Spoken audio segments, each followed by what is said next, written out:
Hey guys, welcome back to my channel. This is Kemi, and I'm here to talk about Bridgerton Season 4, Episode 3. Now, before we begin, make sure you guys are liking, subscribing, and turning on your post notifications so you'll know whenever I post. All right, so we start this episode off with Benedict and Sophie. They're riding in the carriage, um, and it's dark, and Benedict isn't looking so good. So um, he's looking like he's hurt, but Sophie isn't paying attention because she's just like, oh my goodness. So he asks her for her name, and she tells him, it's Sophie or whatever. He tells her that they'll be in London in a few hours. And Sophie is just like, nah, we not that close to London. Also, it's about to rain. And Benedict is like, no, it's not. And then you hear the thunderstorm, and he was just like, it's just, just a thunder, it's not about to rain. So then she was just like, oh really? Then a raindrop falls, and she was just like, so what was that? And then it starts to pour down raining. So he was just like, well, my cottage is nearby. We can wait out the rain there. So he like winces as he says that, and then she asks him if he's injured, and he's just like, he says no at first, and then he finally admits that, yeah, I got hurt or whatever. So they get to my cottage, and it's literally called My Cottage. So she's looking at it like, oh, you wasn't playing when you said my cottage. I thought you meant like, oh, I have a cottage nearby my cottage, but you really named it my Benedict is a mess. So he says the groundkeepers, the crab trees are normally here. So they're at my cottage, and he's trying to get in. He's knocking on the door. He's waiting for the Crabtrees to answer, but nobody answers. And he's saying, oh, they're usually here. They probably went to go check on their family and got caught in a storm, but there should be an extra key around. And then he looks up, and they're gone, and Sophie's gone. So she comes to the door, and he was just like, wait, how did you get in? And she's just like, oh, I climbed in through a window. Servants have their they have their ways or whatever. They know their way around a house or whatever, basically. So she goes to set a fire, and he was just like, I can set a fire. And he tries to set it, and she was just like, no, this is how you do it. So she sets the fire. She asked she asked him where are the servants quarters, because that's where she'll stay. And he was just like, no, you'll stay in the guest bedroom. And she was just like, oh, no, no, no, I can't. And he was just like, well, you're gonna have to, because Miss Crabtree would be pissed if she found you in her bed. So Sophie's just like, all right, fine. So he takes her to one of the guest bedrooms, and he was just like, this is where you sleep, and you can wear whatever is in the closet, or whatever is in the closet or whatever. So she goes and she looks in the drawer, and she sees all these ladies' clothes. And so she was just like, my apologies. I didn't know there was a lady of the house. And he was just like, those are my sister's dresses. Those are old. They won't mind it. So she offers to help him with his injury, and he was just like, no, no, no, I'm fine.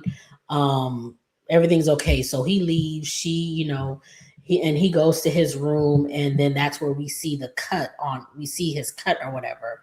So Sophie, she's falling asleep or whatever, and she gets woken up by Benedict screaming in agony. So she goes running to him, and then she's just like, Benedict, Mr. Bridgerton. And she goes into the room, and she sees him. He's sweating. He's like screaming in pain, and she touches his head, and he's burning up. And then she sees the cut, so she starts to tend to it. And she puts some medicine on it or whatever. And he, like, once she's like made it feel better or whatever, he's like in his sleep and in his haze, he looks at her and he sees her, and he sees her in her costume, and he thanks her, and then he says, kiss me. And she was just like, what did you say? And then he says, please don't leave me again. And so she backs away. So then we see the next morning, we hear Lady Whistledown talking about the maid wars that's going on. So she was just like, since Lady Penwood fired a maid, she got rid of one of her maids who apparently did everything. She's been stealing maids from other families or whatever. So we see all the different maids being enticed by more money from the Penwoods, and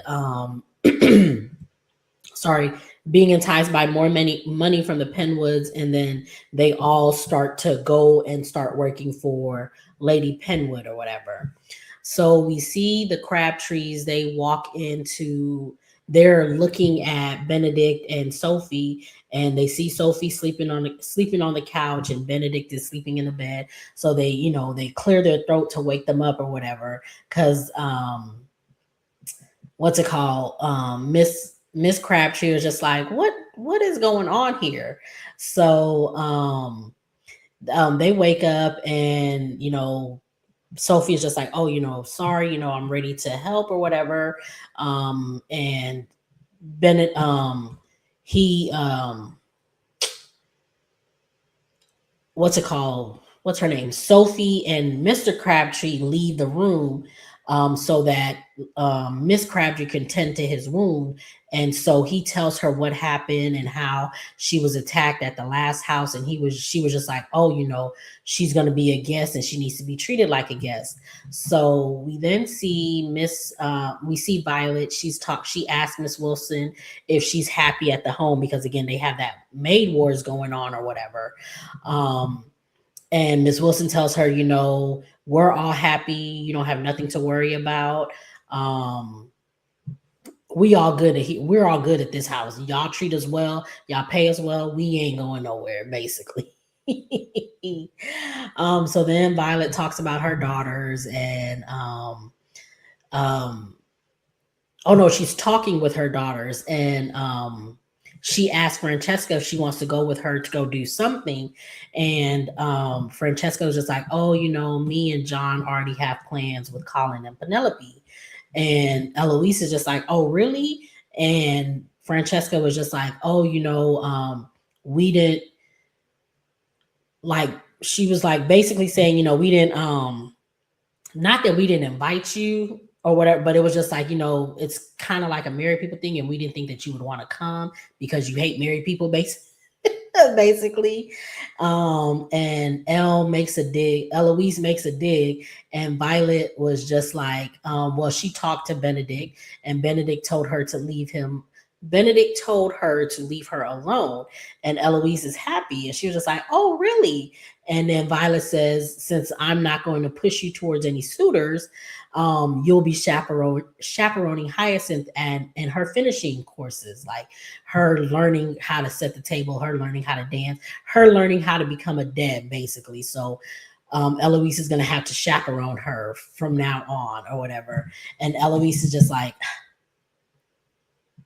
okay, fine. So we see Lady Featherington. She's talking to one of her daughters. I can't remember which one. I want to say it's the second one, because she has the oldest, the second, and then the youngest is Penelope. So I think she was talking to the second one, or I can't remember, but she's talking to one of her daughters, and they're talking about the maid wars and all of this. And Miss Varley comes in, and she's annoyed because they made a mess, and she starts to clean stuff or whatever. And Lady Featherington says something about treating the staff like family. So then Miss Valley, she says she treats her staff like family. And so she asked Miss Varley, isn't that right? And so Miss Varley says, I wanted to speak with you about that, but in private. And Miss Featherington was just like, we're all family, you can talk or whatever. So she then asked Miss Featherington for a raise. And the daughter was just like, Miss Varley, you're not supposed to talk about money with families. And it's just like, but girl, she asked you to leave and you decided to stay your happy tail in the room. So shut up. So she tells her, she's asking for the raise and like why she needs the raise. And so Miss Featherington says she'll look into it. And so Miss Varley's happy. She's just like, oh, bet. Okay, good. So we go back to Benedict, and we go back to the countryside, my cottage. And Miss Crabtree is helping Sophie get dressed, and she asked her about her necklace, and Sophie is just like, oh, I'm so I'm so used to it not being seen. I didn't realize that I still had it on. So she takes it off, and they go to Benedict's room to have breakfast, and they're all, they're eating breakfast. The Crabtrees are sitting there chaperoning basically.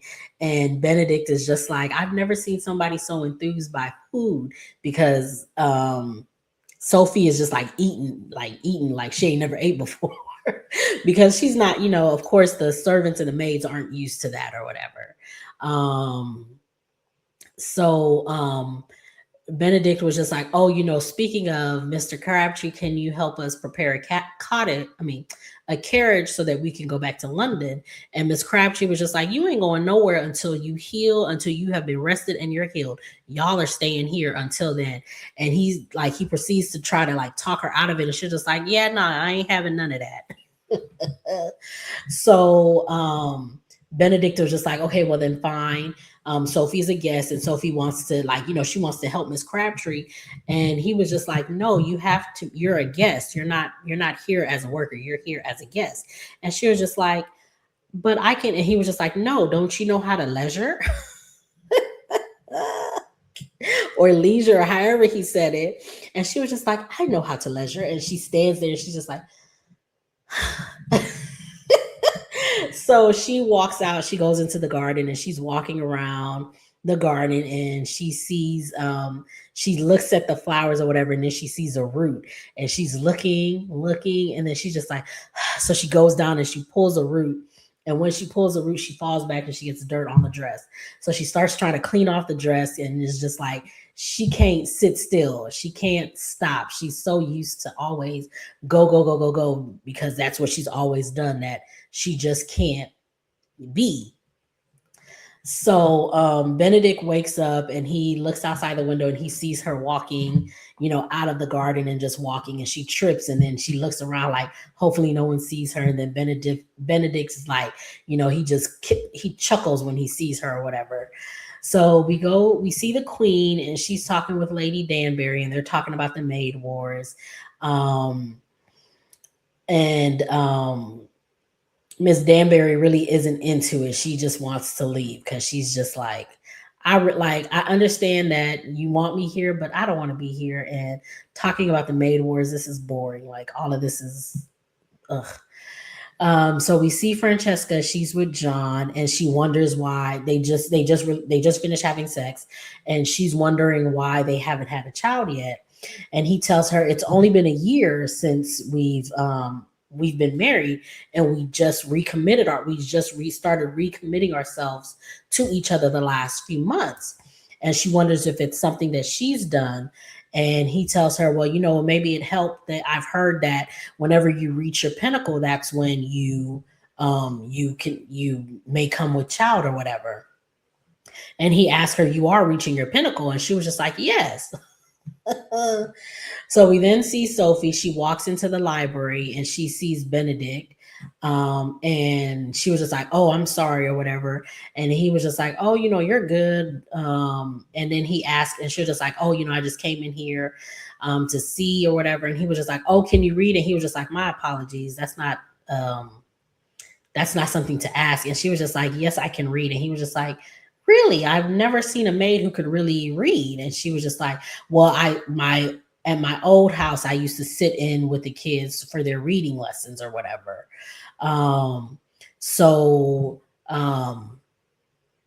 She asked him, "Are you supposed to be out of bed? Like, aren't you supposed to be in bed? Isn't that what Miss Crabtree told you to do?" And he says, "I'm bored. I am completely bored. I need to get up and do something." So I decided to come in here and do something. So um, she thanks him for saving her, and then he tells her that he sent word to London about her and her friend Hazel about finding them a job. She asked him about a kite, and he tells her that, I was trying to get this ready for Gregory, but he grown now and he don't need it. And she was just like, "Oh, okay." So then she starts looking at his art, and she explained, like, she was just like, "Oh, this is the one," and she explains the feeling in the art or whatever. And he's shocked, and he's just like, "Oh, wow, like, I've never known a maid to know anything about art." And again, she plays it off where she's just like, "Oh, the last people I live with, I was with their children when they learned about all this other stuff." So she's just like, "Okay, well, I'm going." So she picks up a book, and he was just like, "That's my French reading lesson or whatever." So she starts to speak French to him, and he was like, "Oh, wow, and you speak French?" So he starts speaking French, and he sounds funny. So she tells him like how to speak it, and she was just like, "It's all in the lips, focus on the lips." And they get close to each other, and he focuses on her lips, and he focuses on his lips, and he starts to speak French, and it sounds better. And they get ready, they're close to each other, and they're about to kiss.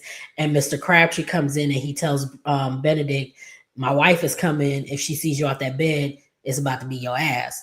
So get back." So they both go their separate ways. We then see Lady Featherington. She calls Varley in, and she tells her she can't give a raise because if she did, then she would have to do it with all the other servants, but the finances aren't that good. So instead, she gives her a gift. So Miss Varley opens up the gifts, and it's all of her old dresses, like 2 seasons ago or whatever. All like her ugly dresses or whatever. All her dresses are ugly, really. So Lady Feathering tells her, "You'll be a star amongst the peers on whenever you have a day off or whatever." Um, and Miss Varley is just like, okay, thanks. And so Miss Featherington says, "I know you want to try them on, but before you do so, can you fetch me tea?" I was just like, this girl, girl. So then we see Colin and Penelope, and they're in their cottage, not their cottage, they're in their carriage, and they're going at it or whatever. And right before they can get to their climax, they get to their destination. So they're meeting up with Francesca and John at the ice cream parlor or whatever. So John and Colin go in to get the ice cream, and Francesca asks. She asked Penelope about reaching a pinnacle.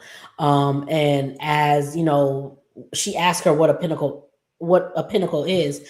And so Penelope is explaining it to her.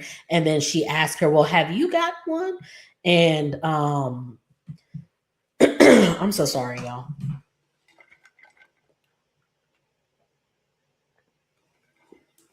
She asked her, "Have you got one?" And before she could answer, John and Colin come back. So we see Miss Agatha, and she's with Alice, and then they're talking about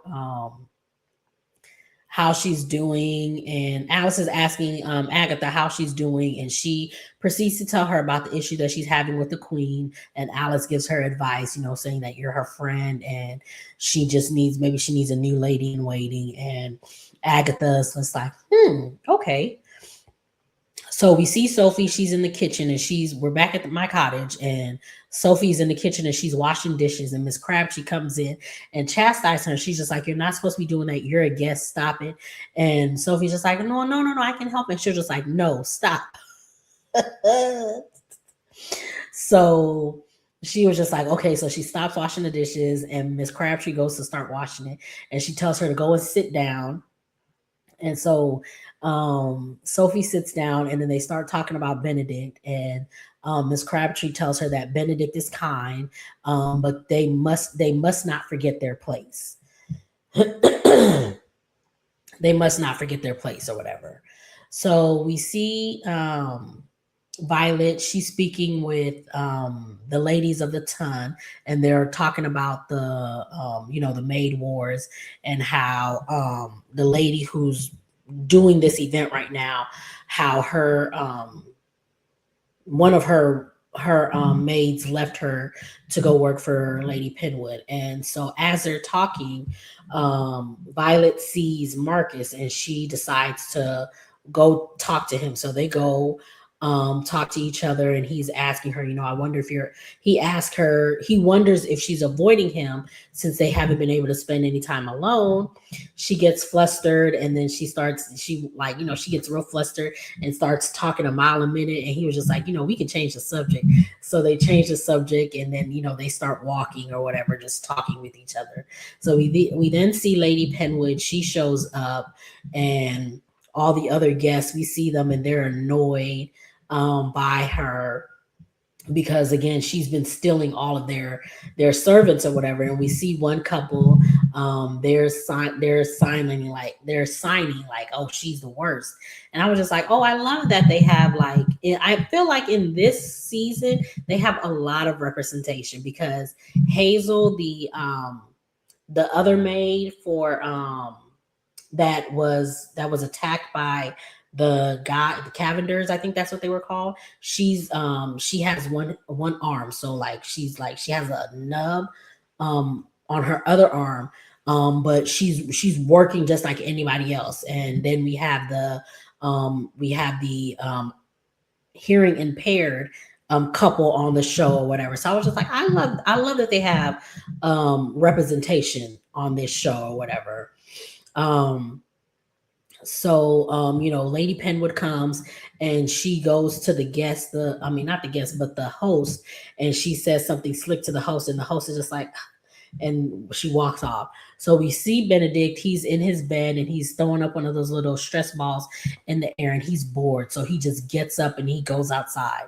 So then we see Sophie, he gets up to go outside, and we see Sophie trying to stop him. And he was just like, just come with me. It'd be best if you just come with me.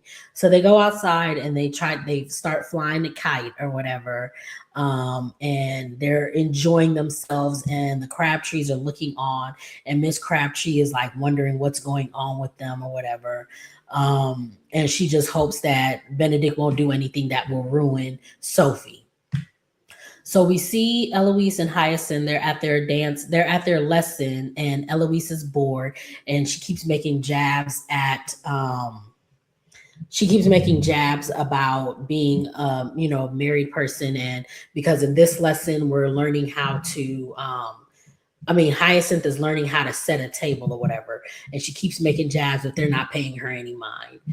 We then see Francesca. She's talking to her mom, and she's asking her about the pinnacle or whatever. So Violet tries to explain it to her, and she's like really flustered about it or whatever, and she's of no help. So then we see Sophie. She's walking the grounds, and she walks to the lake, and she sees Benedict in the lake, and he's swimming naked. So she hides behind a tree, and he's just swimming. And then he feels like someone is there, and he's just like, who's there? So he gets out of the lake, and he puts on his clothes, and he was just like, I have patience, and I'll stay in here until you show me who's there. So she comes out, and he's just like, so you following me? And she was just like, no, Mr. Crabtree told me how to get here, and I just thought I would enjoy the scenery or whatever. So they they start arguing about something, then they start to get closer to each other, and then they kiss. And then Benedict apologizes and says he shouldn't have done that. So she goes to the house, and she's smiling because she just got kissed by her boo. So Miss Crabtree sees her, and then she's just like, and then she walks into her room, and then Benedict comes in, and he's happy too. And Miss Crabtree is just like, what's going on? So she notices them. So then we see We see Miss Benedict, I mean, not Miss Benedict, Miss Crabtree. She's checking on Benedict to make sure that he's healing up well. And she tells him that, she tells him she doesn't understand what he's doing with Sophie. And he tells her, Sophie went through an ordeal, and they need to treat her like a guest. And he says he sees her as a friend. And she tells him, you may see her as a friend, but she's not afforded that luxury to see you as a friend. Um, and and she must stay in her in her position. She then proceeds to tell him that he will find a suitable mate or whatever, and he tells her that he did find one, but he can't find her again or whatever. And she tells him, if you are serious about this one, then you need to stick with it and don't let her be like all of the projects that are in your study that are unfinished. So we see Varley. She's cleaning up, and Lady Featherington comes in a new dress, and she's telling Varley, since she got rid of all her, oh no, she says since she made room in her closet by giving her old dresses to Varley, she had to replace the new dresses, and Miss Varley is just like, but I thought you said that the money wasn't right. And Lady Featherington is just like, we don't talk about money with family. And Varley says, but I'm your employee. And then she lists all the things that she does. She says, I keep your secrets. I help Penelope with Lady Whistledown. I do everything that you ask and more. And and the reward that you give me is witnessing you get new clothes while I can barely afford anything in my rare day off. She says, I care for you guys deeply, but in spite of all of that, I'm not a part of the family. So Lady Feathering tells her, if you can find something better, then you should go. And I'm not gonna beg you to stay.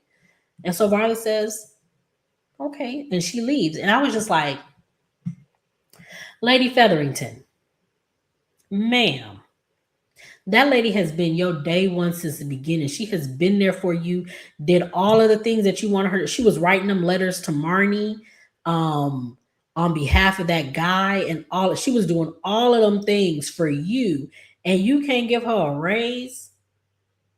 And then you decide to go buy some new dresses. Speaking of, I'm sad that we didn't get to see Miss Delacroix this season. Maybe we'll see her in the later seasons, but I did like her. So we then see the queen. She's talking with Lady Danbury about finding a new lady in waiting, and Lady Danbury tells her, I can find you. Well, she's talked to her about the bonbons that she had imported from all over, and so Lady Danbury brings up a new lady in waiting, and she tells her, I bet that I can find you your new lady in waiting. And so she was just like, okay, we'll see. So we see Benedict. We're back at my cottage, and Benedict is drawing the lady in silver. And Sophie walks in, and then he tells her that he's gotten a clean bill of health. And she says, well, good, I'm ready to go back to London. He tells him to. And she says, I'm eager to find the employment. I'm eager to find out who my new employer is going to be. He then apologizes to her for the kiss, and he tells her he regrets it. She's sad. Yeah, she's sad about it, but then she tells him, no, there was no need for you to apologize, and she walks out. So we see Francesca. She goes to Penelope, and she wants to know what the pinnacle is. She says, I don't want no similes. I don't want you to tell me, give me some metaphors. I just want to know what it is. How do I get to it? So Penelope explains it to her, and she tells her, you don't only have to get it this way. And she tells her, you could get a sensation, like this is how you could do it. As they're talking, Eloise comes in, and then Eloise is just like, "Oh, you're here, Francesca." And then they have like they say something, and they both like Eloise and Francesca laugh because they have like a little inside joke, and Eloise is just like, "Huh." So then we see Violet. She goes to visit Marcus, and she tells him that she hasn't been with a man since her husband, and she doesn't know how to explain this to her kids. Her body has changed. She's had 8 kids, and she doesn't know if it still works. And she knows it worked with Edmund, but she doesn't know if it'll work with somebody else. And he tells her, I am. He tells her that he wants to be with her, and he's in no hurry. And if him being in her presence is all he gets, then that's more than he can ask for. He just likes to be in her presence. And so they kiss. And I was just like, oh, they're kind of cute. Look, they're kind of cute. So we see Sophie. She's now dressed back in her servant's wear, and she puts on her necklace, and she puts the dress away. And then they start heading back to London. And then we hear Lady Whistledown talking again in the background. And again, I don't be knowing what Lady Whistledown be talking about. I'm sorry, y'all. But that was the episode. Let me know what you guys thought. Get down in the comments. Make sure you guys are liking, subscribing, and turning on your post notifications so you'll know whenever I post. And I'll see you guys in the next one.